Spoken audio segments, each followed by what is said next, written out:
اہل بیت علیہ السلام خود رسول اسلام کی حدیث ہے کہ جس طریقے سے ایک زندہ کی خدمت میں آپ گفٹ پیش کرتے ہیں تو وہ خوش ہوتا ہے، ویسے ہی اگر کوئی اس دنیا سے چلا جائے اور اس کے چاہنے والے، ان کے گھر والے اپنے مرحومین کو ایصال ثواب کرتے ہیں، سورہ فاتحہ پڑھتے ہیں، تو وہ ویسے ہی خوش ہوتے ہیں کہ جیسے زندوں کی بارگاہ میں ہدیہ اور تحفہ پیش کیا جاتا ہے۔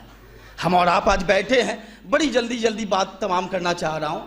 آیت اللہ دستگیر شیرازی کی کتاب اس حوالے سے 4-5 کتابیں، المعاد اور قیامت کے حوالے سے، عالم برزخ کے حوالے سے کئی کتابیں ان کی ہیں۔ میں ایک واقعہ آپ کی خدمت میں بیان کر رہا ہوں کہ 3 چیزیں آیت اللہ دستگیر شیرازی بیان کرتے ہیں کہ امام معصوم کا بیان ہے کہ محشر کا معاملہ تو بہت آگے کا ہے۔ جب انسان قبر کی منزل میں جاتا ہے تو اس قبر سے قیامت تک کا جو فاصلہ ہے وہ بہت طویل ہے، اور اسی ڈیوریشن کو برزخ، عالم برزخ کہتے ہیں، اور یہ اتنا خطرناک ہوتا ہے کہ چھٹے امام بیان کرتے ہیں کہ شفاعت تو قیامت، اللہم صلی علی محمد، شفاعت تو قیامت کے دن ہم کر لے جائیں گے میرے شیعوں، لیکن برزخ کا اہتمام خود کر کے آنا، برزخ کے سفر میں اپنی آمادگی اپنے ہاتھوں سے کر کے آنا، اس لیے کہ وہ مرحلہ بہت کٹھن ہوتا ہے۔ 3 چیزیں محشر کے میدان میں بہت کام کی ہیں۔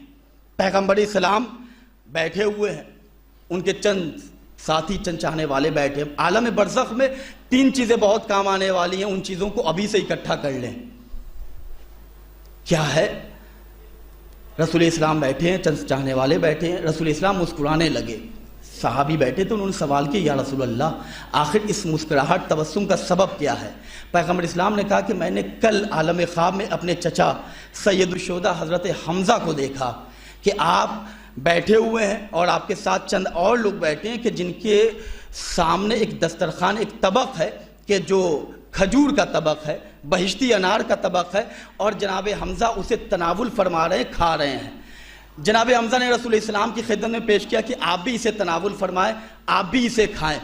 اب جیسے یہ لوگ کھا رہے تھے، فوراً دفتن وہ بہشتی انار خورمے میں تبدیل ہو گیا۔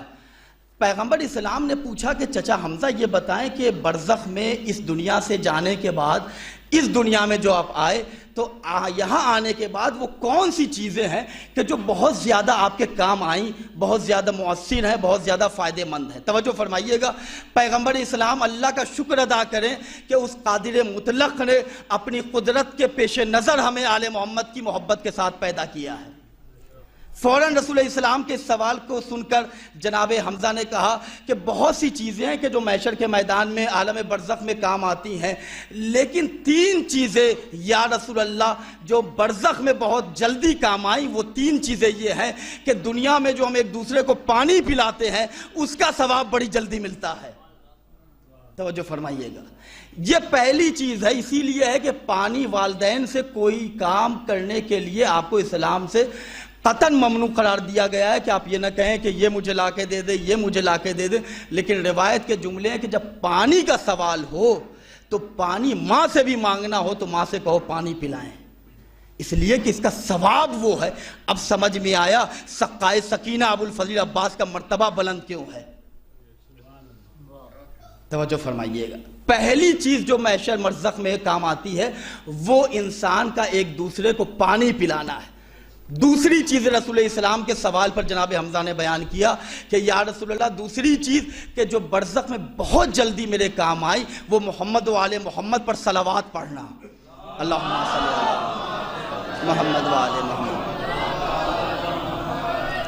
اور تیسری چیز یا رسول اللہ جو برزخ میں مجھے بہت جلدی کام آئی وہ علی کی محبت ہے، علی کی ولایت ہے، کہ جس کا اثر یہ ہے کہ میں اس وقت آپ کے سامنے بہشتی انار کے ساتھ جنت کی فضا میں بیٹھا ہوں۔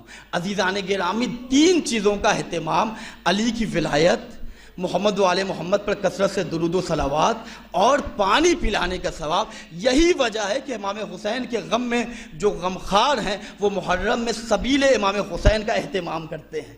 یہ چیزیں ایسے ہی ہمارے یہاں نہیں آئی ہیں، آپ اہل بیت کی تعلیمات کا شکریہ ادا کریں، اپنے بزرگوں کی تہذیب کا شکریہ ادا کریں کہ ہمارے یہاں ایک سلیبس کمپائل کیا گیا ہے کہ جس پہ عمل کرتے ہوئے آج ہمیں یہ تمام فیض و برکات حاصل ہو رہے ہیں۔ عزیزان گرامی، محض افضل و تحفۃ المومن الموت، مومن کے لیے بہترین تحفہ موت ہے۔ انسان گھبراتا اتنا ہے، عالم برزخ کا معاملہ تو بہت آگے ہے، اس سے پہلے جب ملک الموت کا دیدار ہوتا ہے تو انسان کے جو اس وقت آبادیوں میں رہنے کا عادی ہے، ذرا سی لائٹ چلی جائے تو پریشان، اندھیرا ٹارچ جلاؤ، یہ اس وقت روشنیوں میں رہنے کا عادی ہے، یہ اس وقت سکون، اس وقت اپنے لوگوں کے ساتھ، دوستوں کے ساتھ گفتگو کرنے کا، اچانک جب فرشتہ موت کا آتا ہے کہتا ہے کہ اب تمہارا وقت ہو گیا، گھبراتا ہے۔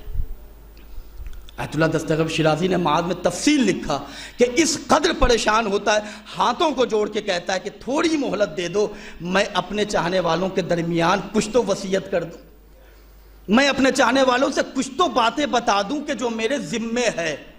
آیت اللہ مرشی نجفی رحمۃ اللہ علیہ کہ جن کی قبر اس وقت قم میں ہے، آپ روزانہ رات میں سونے سے پہلے اپنے تکیے کے نیچے وصیت لکھ کر جاتے تھے۔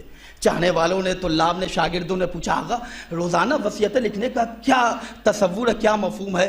آپ بیان کرتے ہیں کہ مجھے یقین تھوڑی ہے کہ میں کل صبح اٹھ جاؤں گا۔ یہ عرفانی منزل ہے، یہ اہل بیت علیہ السلام کے چاہنے والے ایسے ہوتے ہیں۔ لیکن عزیزان گرامی، بہت کٹھن مرحلہ ہوتا ہے، اس کے باوجود اہل بیت کی محبت ایسی ہے کہ جو ہر مرحلے پہ ہمارے اور آپ کے کام آتی ہے۔ مرنے والا چلا گیا، صبح کی مجلس مولانا نے خطاب کی تھی، انہوں نے کہا تھا کہ مردہ وہ ہوتا ہے کہ جس سے انسانوں کو دکھ ملتا ہے، زندہ اسے کہتے ہیں کہ جس کے وجود سے انسان کو فائدہ ملے۔ آپ اور ہم یہاں بیٹھے ہوئے ہیں، برزخ میں 3 چیزیں بہت کام آتی، ایک چیز صلوات ہے، مجلس میں بیٹھے ہیں صلوات پڑھ رہے ہیں، اللہم صلی علی محمد وآل محمد۔ توجہ فرمائیے گا، ہم اور آپ مجلس میں بیٹھے ہیں، 1 2 5 10 مرتبہ صلوات پڑھ لیا۔ آیت اللہ تقی بہجت رحمت اللہ علیہ بیان کرتے ہیں کہ جو 1 مرتبہ صلوات پڑھنے کا اجر اور ثواب محسوس کر لے جائے تو زندگی کے کسی لمحے کو صلوات سے خالی نہیں رکھے گا۔ اللہم محمد وآلہ۔ عزیزان گرامی، کچھ ایسی باتیں، کچھ ایسے مفاہیم، کچھ ایسی چیزوں کو اپنی زندگی میں ضرور شامل کریں کہ جو آپ کے لیے اور آپ کے اہل بیت کے لیے، آپ کے لیے امام زمانہ کے ساتھ مخصوص ہو۔ ہمارے اور آپ کے پہلے امام کے ساتھ صرف اور صرف میرا ان کا رابطہ ہو۔ دنیا، اس کائنات میں ہم اور آپ زندگی گزار رہے ہیں، یہ دنیا اس طریقے سے گزارنی چاہیے کہ مولا کائنات نے کہا کہ جب تک زندہ رہو لوگ ملاقات کی خواہش رکھیں، جب اس دنیا سے چلے جاؤ تو یاد کر کے آنسو بہائیں کتنا اچھا مومن تھا، کتنا اچھا عزادار تھا۔ کمال زندگی یہ نہیں ہے کہ انسان اے سی میں رہ کر زندگی گزار دے، شیعوں کی زندگی کا کمال یہ ہے کہ خود تو روتا ہوا رہے، لوگوں کے مسکراہٹ کا سامان فراہم کر دے۔ یہ انسانی زندگی کا کمال ہے۔ میں آپ کی خدمت میں ایک علاج بتا کے جا رہا ہوں۔ ہمارا اور آپ کا جسم بیمار ہوتا ہے تو ہم ٹیسٹ کراتے ہیں، ڈاکٹر بتاتا ہے کہ شوگر ہائی ہے، ڈاکٹر بتاتا ہے کہ نہیں اس وقت کولیسٹرول آپ کا بڑھا ہوا ہے، کیوں؟ مشین تک جاتے ہیں، چیک کرتا ہے۔ روح بیمار ہے، اس کا علاج کیسے ہوگا؟ توجہ فرمائیے گا، روح بیمار ہے، جسم اور روح دونوں کے التزام کا نام زندگی ہے۔ جب تک روح ہمارے جسم میں ہے تب تک لوگ سلام بھی کہہ رہے ہیں، مولانا رومان رضوی صاحب السلام علیکم۔ جب روح یہاں سے خارج ہو گئی اب لوگ نام نہیں میت کہتے ہیں، جنازہ رکھا ہوا ہے، یہ میت ہے، ذرا سا احترام سے اٹھانا۔ عزیزو، روح کی طاقت کا اندازہ لگا لے، روح جب تک ہے احترام ہے، روح جب تک ہے لوگ ہاتھ ملاتے ہیں، مصافحہ کرتے ہیں۔ روح کا بدن سے نکلنا ابھی تھوڑی دیر انسان کے ساتھ نہیں ہوتا کہ لوگ کہتے ہیں کہ بدبو آ رہی ہے، فوراً زمین کے حوالے کر دو۔ تو روح کے اندر کوئی طاقت ہے، تو روح بیمار ہے یا طاقتور ہے، اس کا ہمیں کیسے اندازہ ہو؟ عرفا بیان کرتے ہیں کہ جب تم مجلس حسین میں بیٹھو تمہیں اونگ آنے لگے، جب تم دعائے کمیل پڑھنے لگو، جب طبیعت اکتاہٹ محسوس کرنے لگے، جب مسجدوں میں جاؤ، جب نجف اشرف مولا کے حرم میں جاؤ، وہاں جانے کے بعد بھی جا تو رہے ہو لیکن فوراً نکلنے کی خواہش ہو، سمجھو روح بیمار ہے۔ توجہ فرمائیے عزیزان گرامی، میں ایک بات کہنے کی کوشش کر رہا ہوں تاکہ ایک چیز لے کر آج کی مجلس کے بعد آپ اٹھیں پریپریشن کر کے، تیاری کر کے۔ جب آپ ایسی دعائے کمیل کھولا، دعائے ندبہ کھولتے ہیں، زیارت وارثہ کھولتے ہیں، مولانا صاحب آگے پڑھتے ہیں، ہمیں اکتاہٹ محسوس ہوتی ہے، عرفہ بیان کرتے ہیں، جب کمال کی چیزوں تک پہنچنے میں تمہاری طبیعت اکتاہٹ محسوس کرے، سمجھ لو روح بیمار ہے۔ گھنٹوں نماز صبح تک واٹس ایپ کھول کے چاٹ کرتے رہے، آنکھ میں نیند بھی نہیں آتی، پریکٹیکل بات ہے نا۔ تو انسان روح کے علاج کے لیے کیا کرے؟ محمد علیہ السلام بیان کرتے ہیں کہ جب تمہاری روح بیمار ہو جائے تو کثرت کے ساتھ ہم پر درود پڑھا کرو۔ توجہ فرمائیے عزیزان گرامی، جب ہماری طبیعت مجلسوں میں نہ لگے، جب ہماری طبیعت اہل بیت کے ذکر میں نہ لگے تو سمجھے روح بیمار ہے، مرنے سے پہلے اس روح کا علاج کر لے، یہ مومن کی علامت اور پہچان ہے۔ امام آج بھی ہمیں اور آپ کو حسرت سے، ہمیں اور آپ کو حیرت سے دیکھتے ہیں کہ میرے چاہنے والوں، اس دنیا میں میری محبت کے صدقے میں تم زندہ ہو، اور تم نے مجھے اس طریقے سے فراموش کر دیا کہ جس طرح کوئی انسان اگر کسی پر احسان کرے تو اسے بھولتا نہیں ہے، اس سے غافل نہیں ہوتا ہے۔ آج زندگی کا ہمارے کمال یہ ہونا چاہیے کہ افضل التحفۃ المومن الموت کو زندگی کے پہلے سبق سے ہم تیار کرنا شروع کر دیں۔ اس دنیا کا دستور ہے، یہ زندگی کا دستور چلتا رہے گا، لوگ آتے ہیں، لوگ جاتے ہیں۔ جب کائنات میں پیغمبر اسلام نہ رہے، جب مرسل اعظم نہ رہے، کون رہے گا؟ جوش ملی آبادی نے کہا تھا۔ تو جب پیغمبر اسلام نہ رہے تو دنیا میں کسے حیات ابدی ہے؟ اتنی ہی دین، اتنی ہی زندگی ہم لے کے آئے ہیں کہ جتنا خدا مقرر کرتا ہے۔ لیکن اہل بیت نے کہا کہ زندگی کو تم نورانی بنا سکتے ہو تو میری محبت کے ساتھ اس زندگی کو تم قریب کر سکتے ہو مجھ سے، تو اپنی زندگی میں پاکیزگی اور طہارت لاؤ۔ امام زمانہ بیان کرتے، میرے چاہنے والوں، مجھ سے قریب ہونا چاہتے ہو، مجھ سے ملاقات کرنا چاہتے ہو، مجھ سے ملنا چاہتے ہو، میں تم سے زیادہ تم سے ملنے کا خواہش مند ہوں۔ تم جتنی خواہش رکھتے ہو کہ مجھ سے ملو، تم تو اپنوں میں رہتے ہو، تم تو آبادیوں میں رہتے ہو، دوستوں میں رہتے ہو، مجھ سے درد دل پوچھو، میں آبادی سے دور صحرا میں رہتا ہوں، میں آج ویرانے میں رہتا ہوں۔ تمہارے چاہنے والوں کا انتقال ہوتا ہے، بڑے اہتمام کے ساتھ جنازے اٹھاتے ہو، کفن کربلا سے منگا کے دیتے ہو۔ میری دادی کی قبر جنت البقیع میں شکستہ ہے، اجرکم اللہ، مولا کوئی غم نہ دے سوائے غم مظلوم کربلا کے۔ عزیزان گرامی، امام زمانہ کے درد کو محسوس کریں۔ امام اپنے چاہنے والوں سے خطاب کرتے، میرے چاہنے والوں، تم اپنے چاہنے والوں کی قبریں بناتے ہو، 15 شعبان شب جمعہ جاتے ہو اور جا کر سورہ فاتحہ پڑھتے ہو، دیکھتے ہو مٹی کہیں سے دب تو نہیں گئی ہے، پھر اوپر مٹی کا اہتمام کرتے ہو، پانی ڈالتے ہو۔ ارے ذرا سا مہدی سے پوچھو کہ اس وقت مہدی کے دل کی کیفیت کیا ہے؟